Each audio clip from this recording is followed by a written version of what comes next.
안녕하세요. 카카오의 똑똑한 펀드가 작년 코로나 사태 다음으로 두 번째로 큰 충격을 받아서 하락을 했어요. 그래서 걱정하시는 분이 상당히 많습니다. 이거 어떻게 해야 되는지 한번 점검을 해보도록 하겠습니다. 사실 그런 하락하는 부분들이 좀 걱정이 돼서 저의 경우는 그 차이넥스트를 연초 후 좋다고 그랬다가 중국 그 주식이랑 한국 주식을 좀 제가 많이 정리를 사실 했어요. 그래서 당시에 또 지난 2월 20일 날이네요. 다시 보니까 그 똑똑한 펀드 좀 이런 하락하는 부분들이나 이런 부분들 혹시 불안하신 분들을 위해서 그 이 펀드가 태어나고 나서 지금까지 운용되면서 크게 하락했던 그 경우들을 이렇게 다시 한번 찾아봤었어요. 그래서 작년 코로나 때가 대략 한 고점 대비 10% 정도 펀드의 기준 가격이 하락을 했었고, 그 다음에는 대략 한 4% 정도씩 하락한 경우가 조금 큰 폭의 폭락으로 볼 수 있는 정도로 사실 펀드가 꾸준하게 좋은 성과를 좀 냈습니다. 이제 그렇다 보니까 거의 2천억에 가까운 돈들이 몰려들면서 카카오 펀드가 많이 사랑을 받게 됐는데요. 특히 똑똑한 펀드 그렇다 보니까 최근에 이 조정이 나오는 부분들 제가 마지막에 이 점선으로 표시했지만 좀 사실 이때는 이 정도로 빠질지는 몰랐지만 생각보다 충격이 컸던 것 같아요. 지금 보니까 이렇거든요. 이게 이제 올해 연초 후로 뽑아본 건데 녹색이 이제 나스닥 100이라는 지수예요. 이 펀드가 움직이는 궤적이 좀 유사하다라고 예전에 이제 소개를 해드린 적이 있었고요. 빨간색이 이제 똑똑한 펀드입니다. 그 고점 대비 하락률, 그러니까 가장 높을 때에서 한 8%가 넘는 수준이잖아요. 여기서 마이너스 3까지 떨어졌으니까 대략 한 마이너스 12% 포인트 정도가 단기간에 하락을 하게 됩니다. 지수 기준이 그렇고요. 펀드 기준으로 살펴보니까 빨간색 대략 한 7% 정도 하락을 했네요. 일단은 이 나스닥 지수보다는 적게 하락을 합니다. 그 이유는 지난번 말씀드렸지만 주식 비중이 좀 작아요. 그런데 이게 분할 매수 기능이 있어서 지금은 주식 비중이 좀 늘었어요. 이게 1월 말만 해도 성적표를 찾아보면 주식 비중이 한 33.84% 정도 저였었는데 2월 말로 보면은 대략 한 60%가 넘는 비중으로 차지하는 걸 볼 수가 있습니다.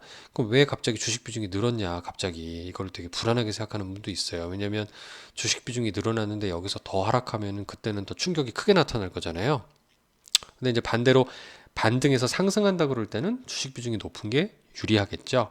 그래서 원래 이렇게 설계된 이유가 그 예전에도 한번 말씀드린 게 있는데 좀 어려울 수 있는데 이게 분할 매수 전략 때문입니다. 하락할 때 더 사는 기능이 있고요. 이거는 상승할 때는 2%씩 매수라고요. 하락할 때는 3%씩 추가로 매수하는 기능을 가지고 있어요. 그러니까 하락할 때 조금 더 사서 가지고 있으면 물타기가 되잖아요. 그래서 그런 효과가 있고 이런 구간은 1.5% 정도로 나눠 놓은 거고 그래서 이게 각 개별 ETF 투자하고 있는 ETF별로 적용이 되는 거니까 이게 지금 뭐 그 4차 산업 관련된 ETF 5개에 나눠 가지고 이런 전략으로 분할 매수한다라고 보면 되고요.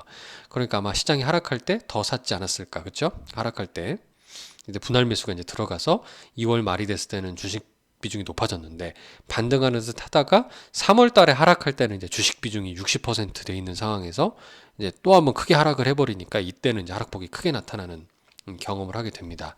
일단 현재 이게 언제쯤 안정이 되느냐에 대한 부분은 뉴스에서 많이 보셨겠지만 미국의 국채 금리가 안정된다라는 것. 그러니까 안정된다는 얘기는 이 금리가 상승하는 건 채권이 안 좋다고 말씀드렸었잖아요. 그래서 이 금리가 상승이 아닌 하락으로 이렇게 반전되거나 또는 더 이상 오르지 않는다. 횡보한다는 그런 뉴스가 들려오면 좋습니다. 이런 것들은 뉴스를 한번 보실 필요가 있고요. 이 파란색이 이제 미국의 금리인데 금리가 이렇게 올라가니까 이제 조정이 나왔잖아요. 근데 이게 지금 금리가 살짝 하락 반전했죠? 그러니까 이제 다시 안정감을 찾고 지수도 그렇고 펀드도 상승을 했어요. 그런데 재차 금리가 이렇게 튀어 올라 버리니까 다시 상승하니까 다시 와르르 좀 무너지는 모습이었어요. 그래서 지금은 미국채 금리가 안정되는 거 보는 게 중요하고요. 지금 장기적으로 보면 지금 한 1.54 정도 위치에 있지만 꾸준히 이렇게 하락하는 모습이지 않나요? 그죠? 그리고 한 최근 5년 정도로 보시더라도 한 2% 수준이 넘는 게 일반적이었어요. 이렇게. 그래서 그게 이상하지 않다. 그래서 지금 1.53까지 가파르게 올라와서 그렇지 사실 한 2%대까지 움직이는 부분은 뭐 크게 무리는 없을 수 있어요. 생각하기에 따라서. 그리고 이때 과거에도 보면 2016년도 이럴 때도 금리가 세게 올랐어요. 그런데도 뭐 나스닥 계속 가죠. 그러니까 너무 걱정하지 말자. 오히려 작년 코로나 때 주식이 한번 크게 붕괴됐잖아요. 큰일 나는 줄 알고 요때 들어가서 단기간에 뭐 10% 이상 수익이 났다라고 방송을 찍었지만 원래 이럴 때가 한 번씩 나타날 때가 이제 큰 기회가 되고요. 이 금리가 떨어졌기 때문에 이 당시에 엄청난 저금리를 통해서 돈을 쉽게 빌려서 투자를 하셨던 이른바 이 비투족들, 그 우리 같은 이제 동학개미 투자자분들이 될 거고요. 또 미국 같은 로빈후드 같은 분들이 이제 그동안 많이 먹었잖아요. 그래서 이런 차익 실현 가능성도 충분히 나타날 자리다라고 생각해 보시면 되고, 어, 또 하나 이제 근거는 주식이 다 같이 무너져야 되거든요. 원래 이렇게 중소형주 같이 흔히 대형주 대비 돈을 못 벌거나 지금 경기 영향을 받거나 또 돈을 빌렸는데 금리가 올라가면 이자 비용이 부담이 되는 그런 조금 부실할 수 있는 기업들이 중소형주에 많다라고 판단을 해봤을 때 이번에 나스닥 기술주 같이 아직은 돈을 못 벌어도 미래에 큰 돈을 벌 거라 기대되는 이런 성장주들 이게 하락하는 거와 마찬가지로 중소형주도 안 좋아져야 되거든요. 근데 지금 보면 어떻습니까? 중소형주는 방어력이 상당히 좋잖아요. 그러니까 이 얘기는 지금 뭐 미국의 경기 상황이 작년 코로나로 침체됐던 것들이 지금 그 백신 맞으면서 상황이 좋아지고 있고 이런 부분들이 좋아지고 경기가 좀 다시 살아나고 있구나. 이에 대한 증거로 오히려 볼 수가 있습니다. 그러니까 둘 다 무너지고 안 좋아지면은 저는 손절을 해야 될 수도 있지 않나라고 생각해 볼 수도 있는데 사실은 성장주는 잠깐 차익 실현 나올 수도 있고요. 또 다시 달릴 수 있기 때문에 이런 중소형주가 지금 방어력이 좋다라는 데에서는 오히려 지금은 주식에서 돈을 뺄 때라고 보기에는 조금 아직은 이르지 않을까라는 판단을 해봤습니다.